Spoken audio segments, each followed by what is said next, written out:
is up? Welcome to the Sasha and Friends show. I'm just chucking an episode out because I haven't done one in so long. I'm actually in my front yard today, as you can definitely tell because the scenery changed. It's good weather. I haven't done one in a while, mainly because I've been so busy. I mean, technically, I probably shouldn't even be doing this one. Like, let's be real. I've got my Global Politics 3-4 exam coming out.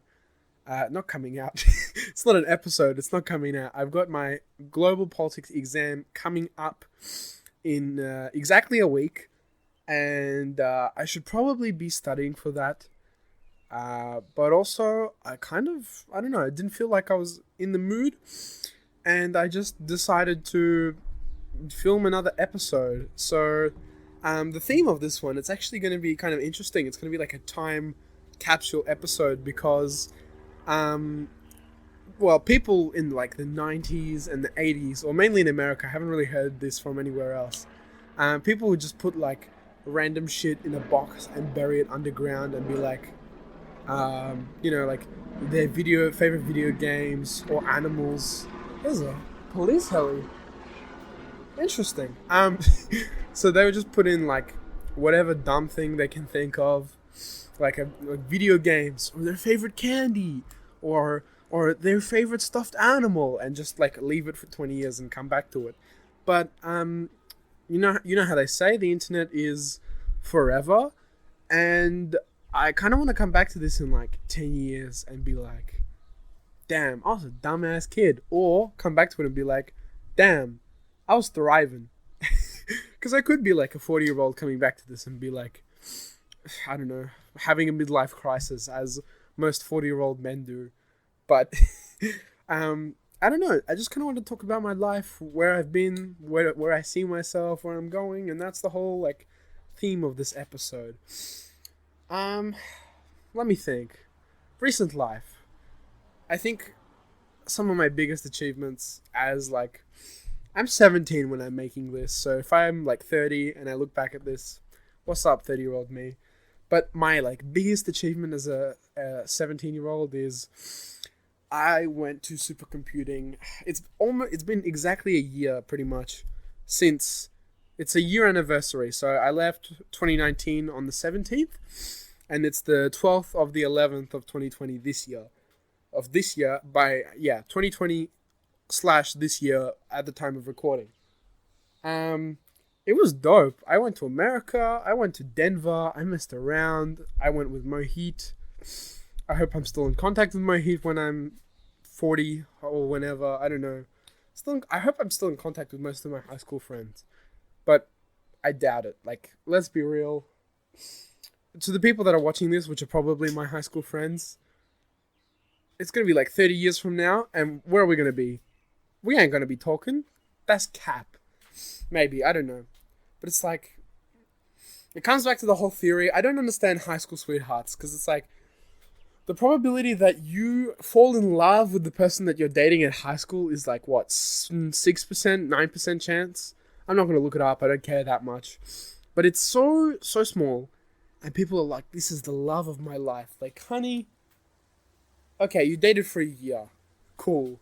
He's not going to have kids with you or get married to you. Like, relax, okay? You bitches be tripping in high school that say, like, this is the love of my life. Like, no, he ain't. He won't be. Like, okay, if you're in a relationship in high school right now, close your eyes, think about your boyfriend, and think if they can have a child. Or if they're financially responsible, or even if you're financially responsible, or even if you can have a child. Just think for a second and be like, my boyfriend is capable of maintaining a job, caring for my children, caring for financial expenses, caring for, like, no. You're 17. What the fuck do you know about any of those things? Nothing. That's my answer. You know nothing, and you will know nothing until you probably experience it for yourself in your 20s, in your, I don't know, when you're older, basically. Just wait. Put a pause on your high school relationship, come back in 10 years' time, and go, oh, okay, cool. We can have a child, you're responsible enough. It's like, no, shut up.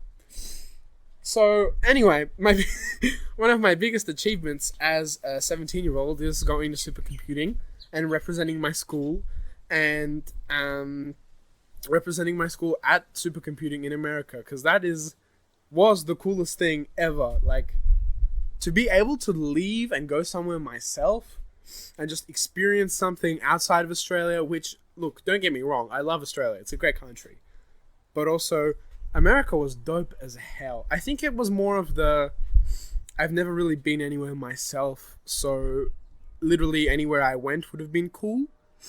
Because I could have gone to, I don't know, Switzerland, Prague, anywhere in Europe, anywhere, literally in the whole world. I could have gone to North Sentinel Island, which, if you don't know, is an island where there are people on it that, like, throw spears and haven't been contacted by, like, the rest of humanity. I could have gone there and I would have been with a spear in the side of my head and been like, that's dope. This is so dope. I like being independent. It's like, no, dude. Anywhere you would have gone is cool. But I'm lucky enough that I did go somewhere, and that I was able to experience that, because it was like a select entry. If it wasn't as, like, I don't know, select entry, I probably wouldn't have been as, like, happy. Because other schools, you put up 2,000, you agree to have a kid over, boom, you're in a French exchange program. How cool.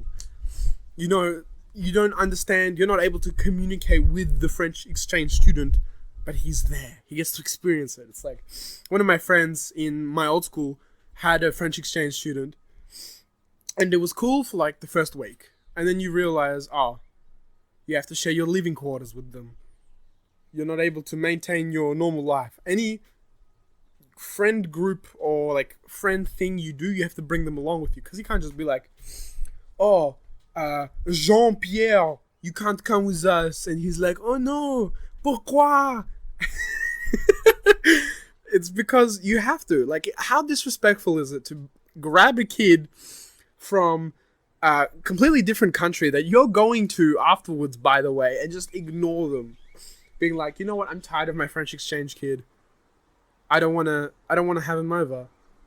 Who cares? Like, no, you have to bring him with you, because you're expecting the same treatment when you're there. You don't know anyone. You don't know where to go. You have no one.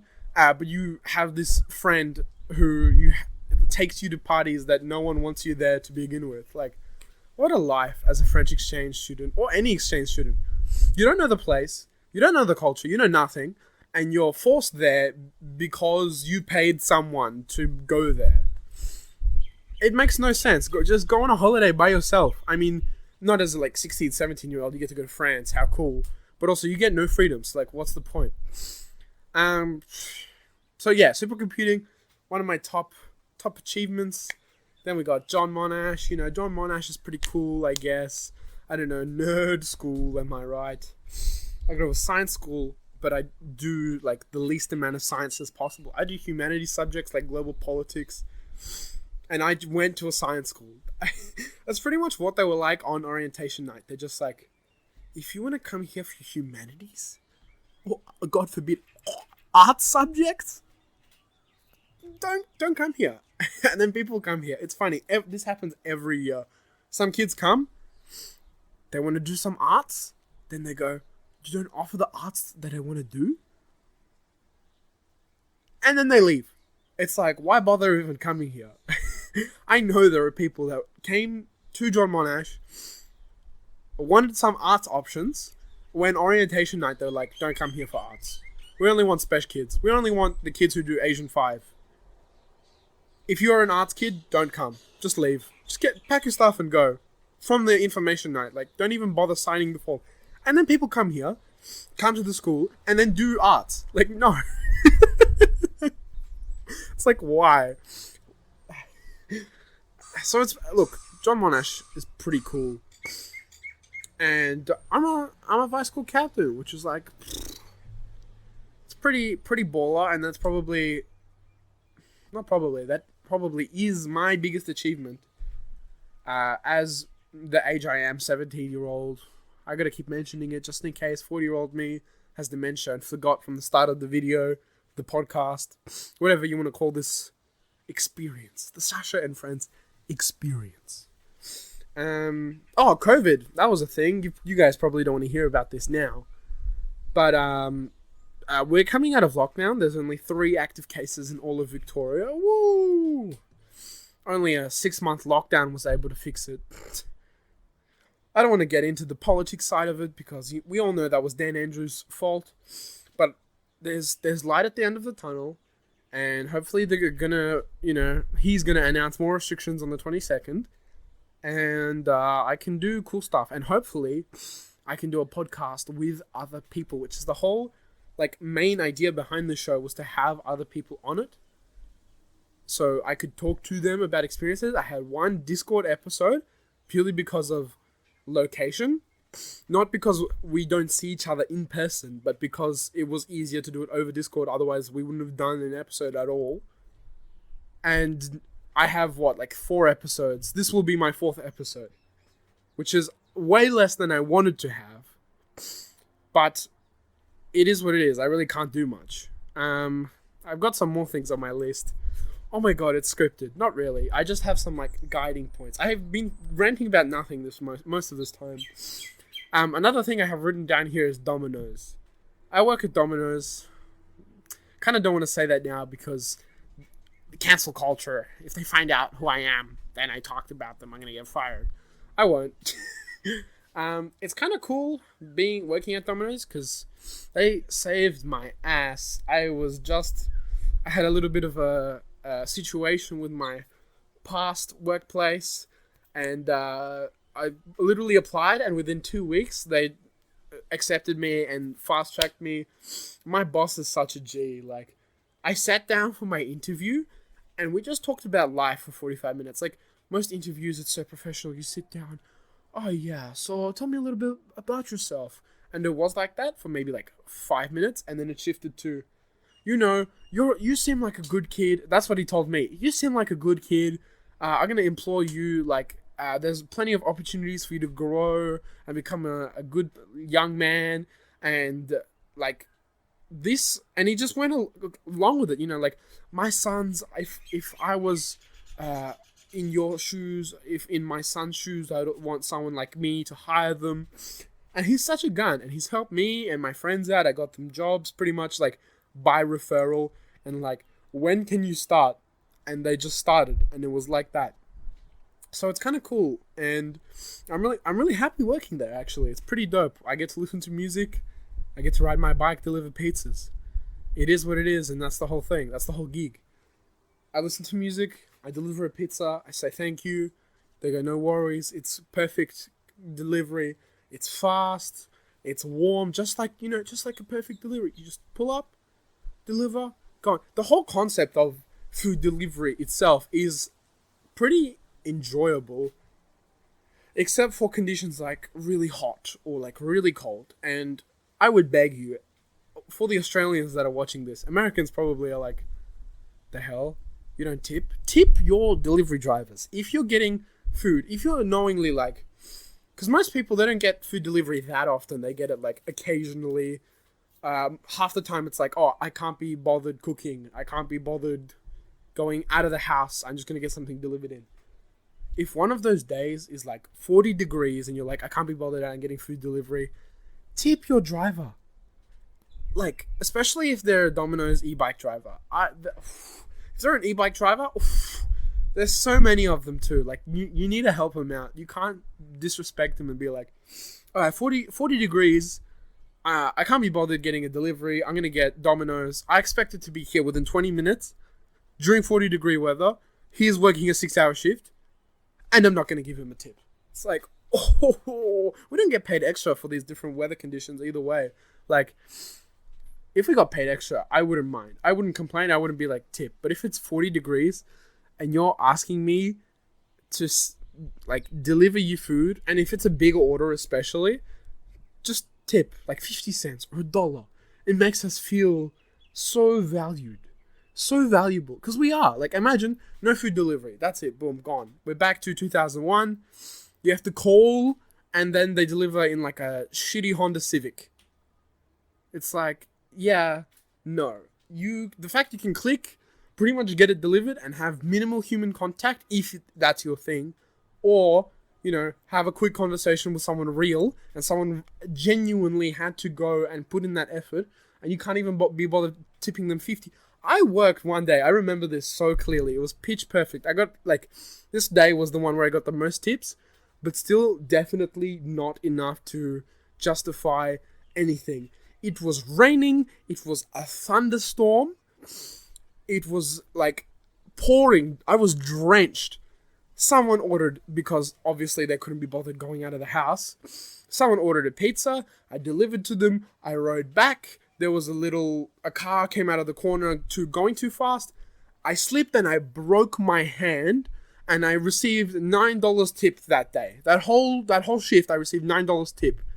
I broke 2 fingers and my wrist, and they're like, nah, $9 extra is all we can afford for the people that are requesting me to deliver during it was a severe thunderstorm warning, and they expected me to deliver. And there were a lot of people that could not be bothered to tip. And that angered me. But other than that, I absolutely love working at Domino's. It's mainly the people I do delivery to, not the company itself. This is a time capsule episode, may I remind you. Just trying to think of stuff that's like popular recently. Oh, the election. I said I didn't want to get political though. The election. Well, Biden is the president-elect according to the media, but you never know. It could topsy-turvy, because Trump just paid $3 million in order to get a partial recount in, might be Wisconsin, not too sure, in one of the close states. It might be Pennsylvania. I think it's Pennsylvania. Don't quote me on that. It was like he lost by 20,000 votes. I'm pretty sure this is Pennsylvania. And Trump paid for a partial recount in 2 counties with heavy irregularities, according to his campaign. And they're recounting it right now, I think. And I don't know, Trump could still technically be the president for a second term, but also doubt. Like, I doubt it so much right now. Cheetle Man. We should have settled for Cheetle Man. That's what my global politics teacher calls him. Cheetle Man. What a name. Oh, but seriously though, why is Donald Trump so orange? Like, mans must eat a lot of carrots. Like, I genuinely don't understand. Like, the only other type of orange is like, his shade of orange is 12-year-old girl just found out what spray tan is. That's the kind of orange we're talking about, Cheetle Man. And he just has a glow to him. I'd love to meet him just to, like, inspect the Cheetle in person. I'd I'd shake his hand, and I'd hope for there to be, like, orange all over my hand. Because that would be so dope. Like, imagine that. Imagine if they did the same to Barack Obama. Like, if Barack Obama was, like, more brown than he seems. Like, you shake his hand and then brown. Like, imagine if you just, like, had the essence of a president wash off on you. Biden, you'd have, like, a little... you'd get a youthful touch. Because, obviously, it's the amount of, like, shoulder touches from young kids. He just sniffs them. He actually does this, by the way. Y'all really said settle for Biden, and he, like, sniffs kids, like... I don't know if I even want to include this. Should I include this? Probably not. Will I? Probably.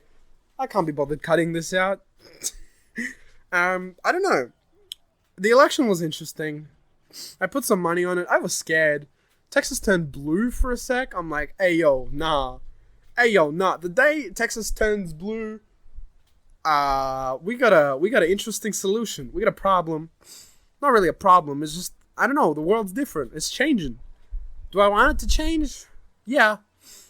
Is it changing for the best?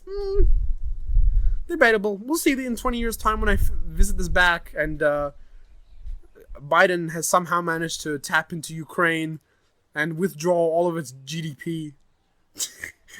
I don't know what's going on in the world. I'm kind of just focused on myself. I'm like, you know what? I'm making a podcast today. I got a global politics exam. Should I be studying for that? Yes. Am I? No. Um, well, my family. That's what I have. I have just one word, family, on my thing. So I don't know what to talk about, but um, I think I should spend more time with my grandparents, and COVID has really solidified that. You guys probably don't want to hear me talking about for 30 minutes about these unprecedented times. You've probably heard that a million times from your teachers and from parents and from workplace and from the news. These unprecedented times. We don't know what's happening. It's unprecedented. We've never lived through a plague. I mean, unless you're plus 100 years old, which doubt it. But I really gotta spend. I want to spend more time with them because it's only a matter of time before, unfortunately, time is a ticking time bomb. Like, if you think about it, you don't have that much time with the people you love the most. One day you're like, all right, I can't be bothered watching a movie with my sister, and then it goes for months, and then 2 months later you're like, all right, I'll watch a movie.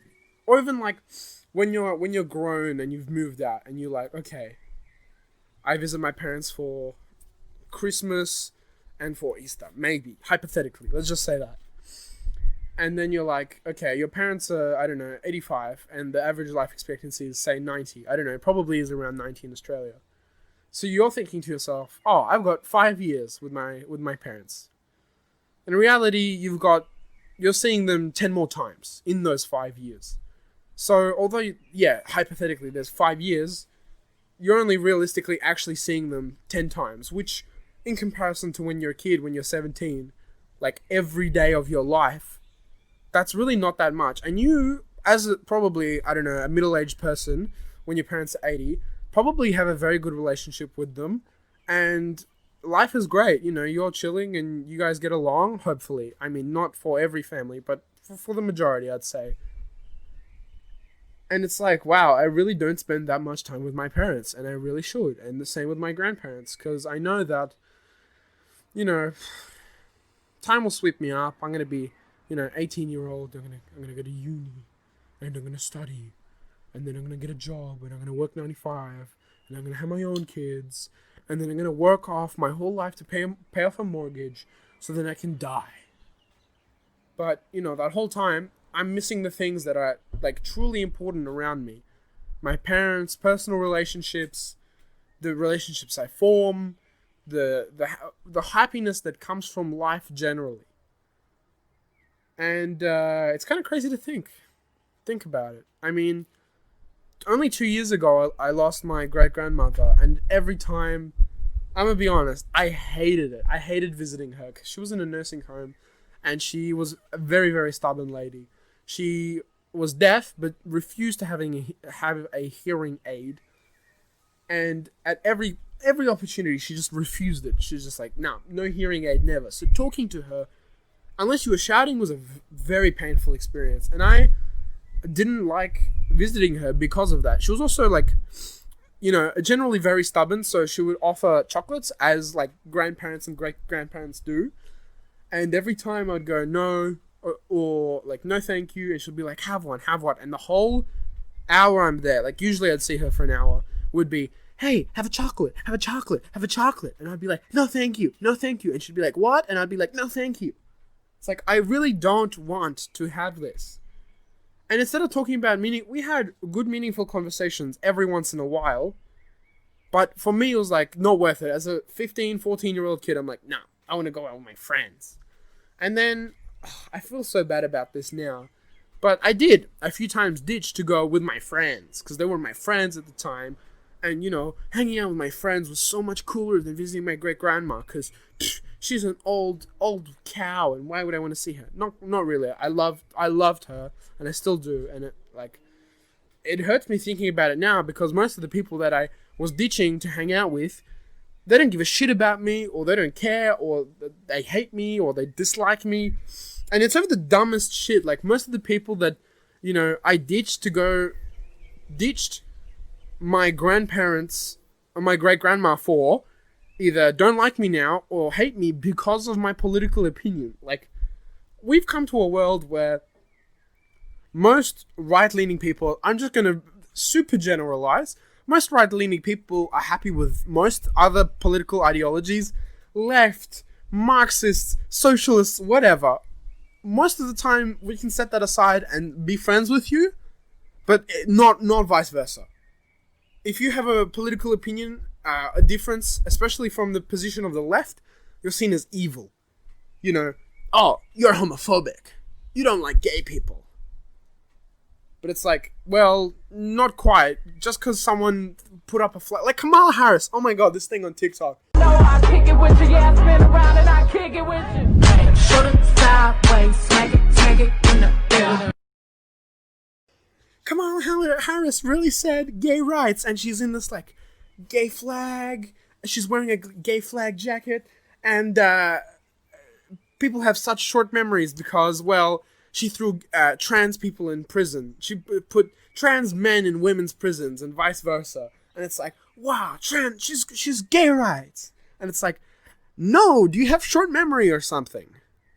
And we see this whole cult of outrage where it's like, oh, you're homophobic? Okay. Like the whole, oh my god, this is kind of an old reference, but humongous? That's the first thing that comes into my mind. It's humongous. This crazy lady is like, can I get your name? Can I get your name? And this guy just goes, humongous. You want my name? Yeah, sure. It's humongous. Okay. Humongous what? Humongous what? Humongous. Humongous what? Humongous. Humongous what? Humongous. Humongous what? That's what it is. Humongous what? Is that sexual harassment? No, it's humongous. Then why did you say that to me? That's my name. What? Humongous what? Humongous what? Humongous what? Is that sexual harassment? Is that what you just did when you said that to me? What, humongous? Why would you say that to me? Yes, but my name. Why would you say that to me? Why would I say it to Why you? would you say that to me? Why would you ask me my name? What? Humongous what? Humongous what? Humongous what? Humongous what? This person just spoke to me in a sexually harassing way. I did not. Yeah, he did. He said, do you know what my name is? And I said, what? And he said, humongous. Yeah. This person just sexually harassed me. I said I'm humongous. Yes, yeah, that's right. Humongous what? Humongous. So now you're actually pointing to yourself. You're actually pointing to your body. Like, it's just a dad joke. Like, relax. And he goes, I'm humongous. And she goes, oh my god, you're sexually objectifying me. And he's like, I'm humongous. Like, I'm fat. And she's like, oh my god, you're literally pointing to your penis. And he's doing this, like, to himself, not like, hey, look at my dick. Hey, I'm humongous. Oh my god, he's talking about his dick. Oh my god, quick, cancel him. And if you review that whole video, no one likes her. She's crazy. If you review that whole video, they're like screaming at him from the start. It was a town hall meeting, and he's talking about how, hey, look, I don't think we should defund the police department because they really help my Latino daughter, my daughter. He didn't say Latino. This comes in after.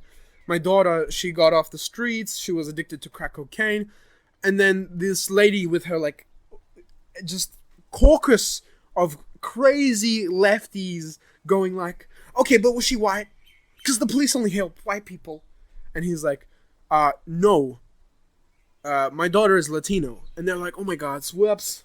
Hey guys, we're not trying to be racist. We're race baiting him because if she was white, the police only benefit white people.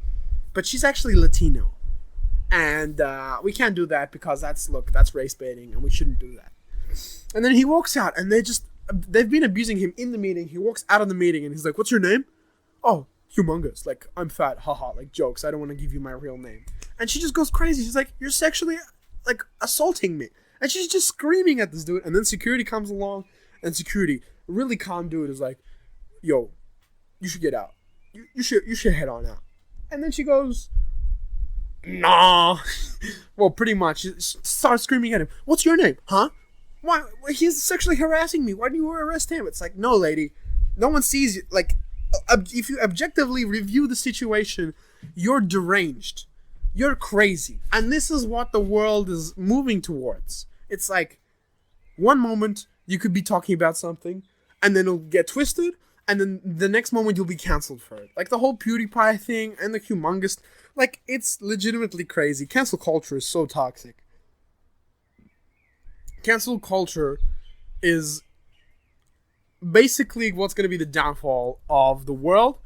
And one day we're just going to see like a civil war in some of the first world countries, like America, it's getting there. UK, it's getting there. Australia next. We're going to have our own civil wars, and then it'll just be like back to normal, back to when political freedom was fine and you could talk about anything and you wouldn't just be cancelled for the sake of, oh, you're opposite my opinion and you're going to get cancelled. That's your fault now. Anyway, back to the original story. I want to spend more time with my grandparents and my great-grandma. She recently passed away. Well, I say recently, it's like 2 years now, but still, it's a decent amount of time. And I, regret that. And I just want to spend more time with the people close to me. That's why the people close to me are gone. Sister, school. Mom, work. Can you believe? Only me, unemployed MF on a Friday at 3 p.m. is able to make a podcast episode because he felt like it. I'm not really unemployed. Just, stereotype. Where do I see myself? That's an interesting question. Well, I think I talk about politics a lot, and I definitely want to do something in politics, and I'd love to be Prime Minister. Like, genuinely, I think one day Australia will see me as PM. Like, I haven't told you so, but I've told you so. Like, it is going to happen. It will happen. You'll see me. You'll see me on telly. You'll be like, yo, this kid made a podcast like 30 years ago talking about how we're going to have a civil war, and he's coming from a civil war, and he's our new leader. Like, that's what's up. That's what's up. But I also think that I'm going to have my... Look, here's my perfect life. I'm financially free at 25. I've completed a higher education at a university. I want to do a double degree, political science and normal science. I'm speaking like Ben Shapiro. Guys, sorry, I want to do a double degree, and hypothetically, this is my hypothetical life, and I want to do a double degree, political science and normal science. I don't want to be Prime Minister, and I'm going to run my own successful business at 25. It's going to be Bob's Your Uncle IT, which is currently the business I'm running. I'm a bit crazy sometimes. I just do impressions. I just had an idea. I do a podcast in the position of the impression, and I just do one whole thing, like a Donald Trump episode, or a Ben Shapiro episode, or like, I don't know, stereotypical Indian driver. Because, stereotypes are racist, guys. That's not funny. I didn't laugh. I don't know, guys. I don't know. So, yeah, I'm going to have my own IT business. I'm going to be financially free at 25, which... It's very hard because university education, it's like 50,000 a course, and it's like 40 times the rate of inflation, and there's so much student debt. So it's like, do I even bother? Do I just go straight into a trade school? Because, well, I don't know. Because trade schools, you go in, you get an 80,000 a year salary, and you call it a day, and that's where it is. That's it. You make $80,000 a year, and you don't have debt. And you turn out a lot better than people who have higher education, university, who can't find a job, who are tens of thousands of dollars in debt. And sadly, that's the future for most people. That's where they think they're best utilized. Is, I have to go to high school because my parents said so. And because my parents did. But my parents went to high school when it was $3,000 for the same degree. And that was 40 years ago, and I was able to get into a good job. When now the cost of living is so insanely high, where it's like, I get to go to university for $100,000 a year, and that's great and all. But, the probability of me getting a job straight out of university in my field is minimal as well. Oh, sick! So I'll have to live in a rented house.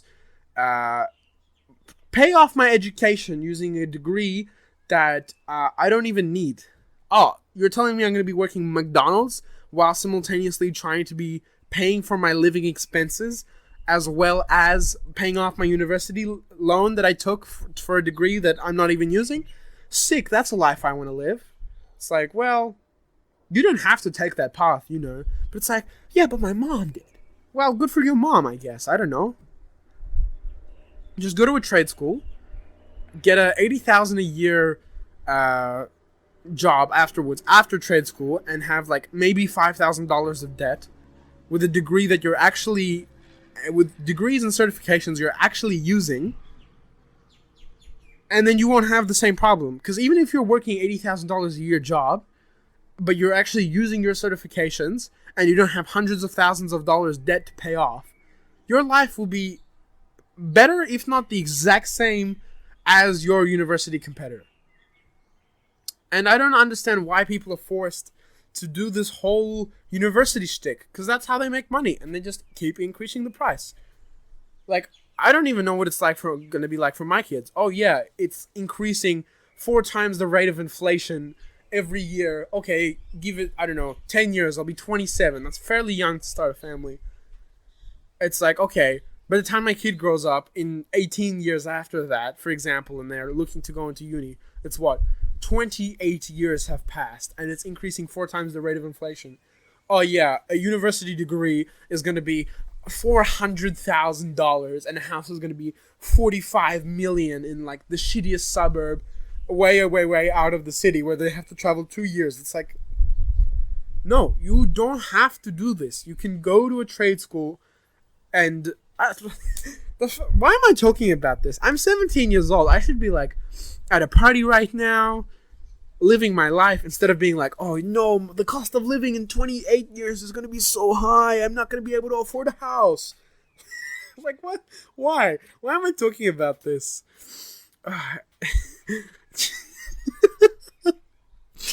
It's crazy to think about it. Like, this is the stage we're at, where at 17 years old, I think, well, I don't want to sound like Donald Trump. Frankly, I am the smartest.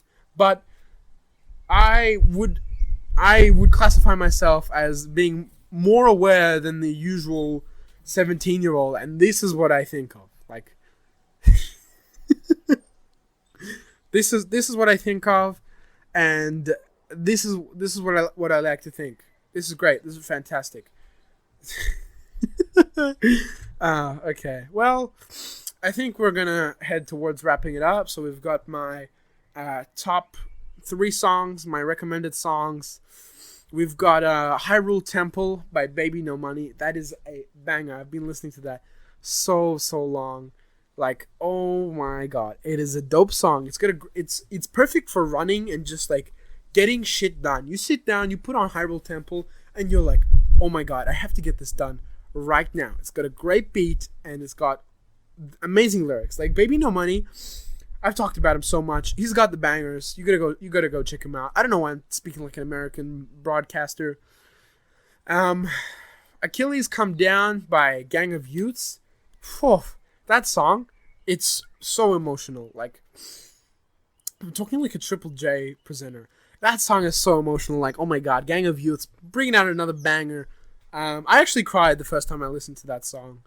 It's a really good song. The beat is mellow, but it's nice. It accompanies the lyrics beautifully, and it's a good track overall. I'll give it like a 9 out of 10. Hyrule Temple, purely because I love Baby No Money so much, 11 out of 10 minimum. And my last song is Tommy Lee. I don't actually know who it's by. I just know that Post Malone is in it. I love Post Malone. He's so just attractive. Not now. Personally, look, I'm a huge Post Malone fan. I don't like his hair. He shaved it and he got like tattoos on his head. Like, kind of what, like my haircut, but if you just shaved it. Like, just if you reduce the thinness by 4 or 5, and then I got tattoos done underneath, that's what Post Malone's is like. Like, I love Post Malone. Haircut, like, bro, you gotta fix that up. But also, you know, you do you. He's just in the public eye, which is the only reason I bother talking about it. Why do we even idolize celebrities? I just don't understand. Like, they're cool people, they've done cool stuff, but they're not inherently better value than everybody else. Like, we've had these celebrity collabs. We've had what's its face? The whole Imagine, but with all of the celebrities. I forgot their names. And the Naked Ballot ones with like Sarah Silverman. Like, why? Oh my god, I'm a celebrity, I'm naked. Okay. And now what? We're meant to listen to you more?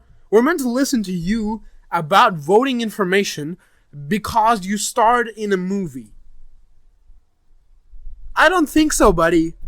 Why? Why do celebrities even endorse people? Like, shut up. Like, Gervais. What's his name? Ricky Gervais. Oh, he said it perfectly at that speech. He's like, I'm a celebrity.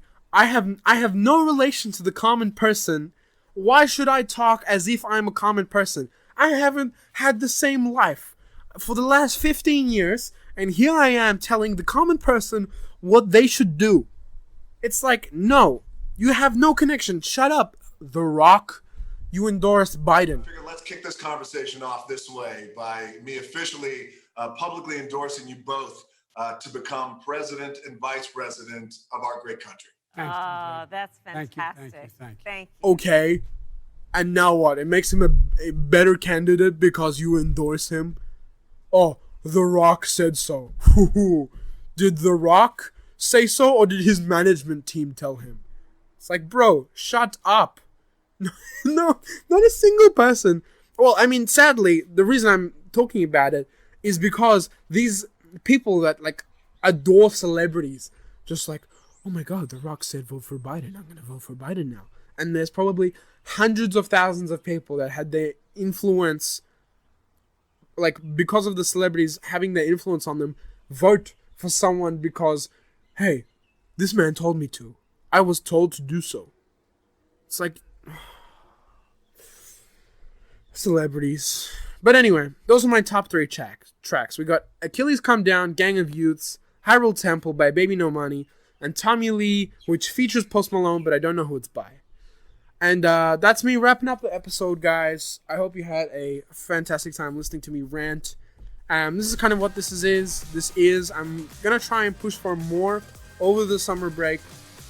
Feel free to support me in the bio on Patreon, because, I don't know, if you feel like it. If you feel like this is great. I got a new mic, so hopefully this episode sounds a lot better. And yeah, have a good day.